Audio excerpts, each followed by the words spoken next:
Alright guys, what's going on here? Chief 1, and I'm back with another episode to this Battlefield for Beginners series that I'm doing. So we're gonna talk today about Assault, Engineer, Support, and Recon, the classes in Battlefield 4. Let me go ahead and start off with the disclaimer. Like I said, this is not a Battlefield for Beginners for Battlefield 1. I do not have that game. I have not played that game. I don't know how much it's going to change, but for the most part I have a feeling that the concept is going to be the same. So if you play Battlefield 4 here for the next couple months, straight, and get used to how Battlefield 4 works, then you'll be able to jump into Battlefield 1 a lot easier, and you won't have to worry about the massive learning curve all over again, or in general, period. So today we're going to talk about the classes. So we've got Assault class, Engineer, Support, and Recon. I'm going to make this a 4-part series because each class is pretty different, and I don't want this to be a 20-30 minute long video. So instead we're going to make probably 4 10-minute long videos ish, maybe a little longer, maybe a little shorter, hopefully. But we're going to talk about okay, so I told you in the last episode is a test range. Here's where we're in the test range here.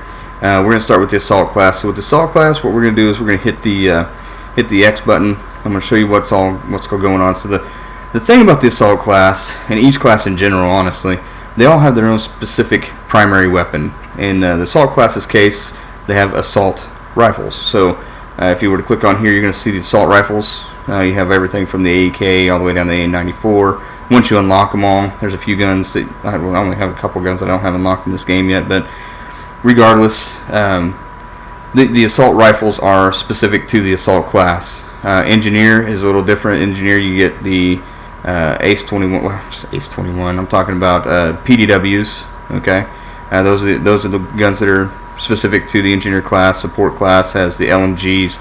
Recon class has the sniper rifles. So, like I said, we're going to start with the assault rifles. Just kind of talk about a few things that they have, give you kind of an idea. Right now I'm running the AUG A3. I'm not going to tell you specifically how each gun works. There's videos on each gun. If you look at a guy named Level Cap Gaming, he talks about the guns in Battlefield. You can go back and research all his videos, and he goes into detail on the weapons a lot better than I ever would or have the time to do.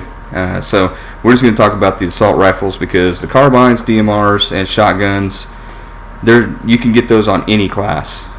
The assault rifles are the only ones that you can get in the assault class. So primary weapons, and this also goes for all the weapons in general. So we got the AUG here. The attachments. Here we have optics. We can look at our optics if we want to. You got iron sights all the way up to like a 2-time FLIR, and then you have your medium range optics. I usually run a Coyote or a Hollow or some type of scope like that. Different accessories you can get. You can get laser sights, canted iron sights, which will also run next to your Coyote. So if I wanted to, I could put the canted iron sights on here with the red dots, and I'll put that on there so I can show you here on the screen how that works. Barrels, you got your muzzle brakes, compensators, heavy barrel suppressors. There's all the stuff you can do with those.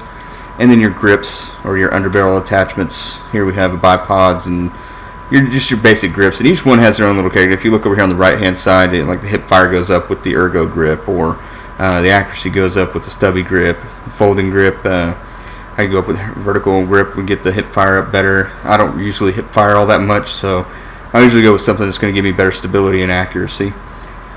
And then of course you have your paints, which I don't really give two craps about, to be honest with you. I'm more about just playing the game. I don't care how the game really looks as far as cosmetics are concerned. But you do have carbines. Your carbines are basically your medium range guns between your assault rifles and your PDWs, or your submachine guns as they would be called in Call of Duty. They don't have as much damage, they don't have as much range, they're just a little less. They all have their own characteristics, but these are more of a medium to close range guns. DMRs, just like in Call of Duty, they use your semi-auto, but for the most part semi-automatic rifles. They're not quite sniper rifles, but they're basically, they're not bolt action, let's put it that way. They're semi-automatic rifles, and then you have your shotguns. So we are going to talk about the secondary weapons, and this goes for every class. You have your pistols, and you have your basically shorty shotgun, 12 gauge, your Desert Eagle 44s, Unicas, your revolvers, And again, play around with them in the game to kind of get used to which pistol you think is best for you. I'm always changing it up depending on the server connections and whatnot. I'm literally always changing up my guns and my secondaries just because I might be lagging a little bit more. If I'm lagging, I'll probably try to run a higher rate of fire gun as opposed to a slower rate of fire. This is where it gets more interesting per class. We have your gadgets. Now, I run anything from basically the first aid pack or the medical bag. The medical bag, it heals your teammates slowly, but they also have to be in one location. The bag doesn't move with them. The first aid packs, you can actually throw them at your teammates, and it will basically auto-attach itself to them and start healing them over time. The first aid packs are better in the sense that if you're running, you'll continue to heal. Whereas if you're running a med bag, if you go next to a med bag, you have to stay next to that med bag in order for it to continue to heal you. So those are the two main big selling points for the assault class as far as when you're getting started. These are basically a bunch of noob tube attachments. I don't ever run these, be honest with you, but they're just like, you can see the picture, it's just how they're explained. They got the darts, the slug, the frag. Then you have the actual noob tubes themselves, the grenade launchers, and your dart. You can launch smoke. Smoke actually does come in handy from periodically, depending on what game mode you're playing. But for the most part, I stick with the first aid pack and the med bags, depending on my mood for whichever one I want to use. Same thing for here. This is all the same attachments, but it gives you a second attachment basically. And I usually run defibrillators because I'm always trying to revive teammates. If they get killed, and you can actually revive them with the defibrillators. Do a little patty cake, hit them with the defibrillators, and then drop either a first aid pack or a medical bag to heal them up. We'll talk more about that too, how the defibrillators work actually in game, so you can kind of see how they work. And because you can heal them up to like 20% in Battlefield 4 anyway. You can heal them up to 24% and then drop a med bag and let them heal themselves. Or you can rub your paddles together, smack them with the paddles, and they'll come back 100% and you don't have to drop a med pack. So defibrillators and med packs, either pack or bag, whichever one. Grenades. These are all specific to each class. The grenades and down basically are all the same for every class. So you got your M67 frag, bigger explosion. You can only carry one, but it takes a little longer for them to go off. V4 minis, you can carry two of them, but they're a smaller explosion and they don't do as much damage. RGO impacts basically explain themselves. As soon as they hit the ground or hit the target, they're going to explode. Incendiary is kind of like basically it's the thermite in Call of Duty, just big flash of burning hot metal. Smokes are good if you're trying to move up to a target and take it so the enemies don't see you.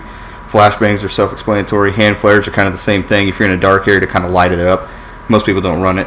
So then you got your knives, and you unlock these with battle packs. You'll probably just end up starting off with the bayonet.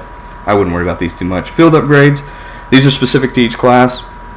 Well, no, I'm sorry. They're not specific exactly to each class. You just have to look at them. I don't want to kill too much time talking about these. I usually run Combat Medic for the Assault, just because generally when you run Assault, you're trying to revive people. And then, of course, you got your Camouflage. So we're going to go into, we're just going to come in down here and show you just kind of, this is what I was talking about when you come into the game. You just want to kind of run around, get used to the feel of it. It runs differently. The aiming down sights are a little different. Here I have the canted iron sights, so if I wanted to, I could do that, or I could switch back to the red dot for closer range, a little bit further range, or I could put a longer range sight on here and have them both. Usually I just run the red dot though. I don't usually run canted iron sights. I don't really honestly know why. You can't really drop shot. If you're a drop shotter in Call of Duty, don't get used to that in Battlefield, because as soon as if you're going into an animation, you're shooting, when you go to drop shot, you stop shooting until you're all the way down. It sucks. I die so much to that crap because I'm so used to drop shotting in Battlefield or in Call of Duty. It's just ridiculous. Med packs, just throw those down, revive yourself. The defibrillators, how they work, if you charge them up and hit your teammate with them that way, it's going to give them 100% energy. You can just also just hit them like that and revive them quick and then drop the med pack. So it's usually like a boop and then drop the med pack for one. Go back to your gun. And then just shoot the targets. Kind of get used to how the targets, or how the guns shoot. The accuracy. You're not going to have all the attachments when you first get the gun, so it's going to be a little harder to get used to. Here you can play around with some of the stuff. These are things that are all over the map. It's a wire guided missile. So yeah, like I said, the combat training or map is it's actually really good. I highly recommend you give it a shot. It's kind of neat. I don't remember seeing this here before, but you can pick up, these are guns you can pick up on the maps too. All over the different maps have different weapons that you can pick up. So, but yeah, that's the assault class in a nutshell, guys. Let me know if you want to see me do some like gameplay of each. I'd have to make it a separate video. Actually, I'll probably just do that. I'll probably just do a separate video, one video where I do just nothing but assault class, just to kind of show you guys how the assault class works in game. And like I said, please don't hate me too much. Like I said, this is just a beginner's video for how to kind of get started with the game, not for somebody who's been playing it forever. If you enjoy it though, let's hit that like button. Let me know what you guys think and any suggestions that you guys might have. And other than that, I'm Hurt Chief 1. I will see you later. I am out.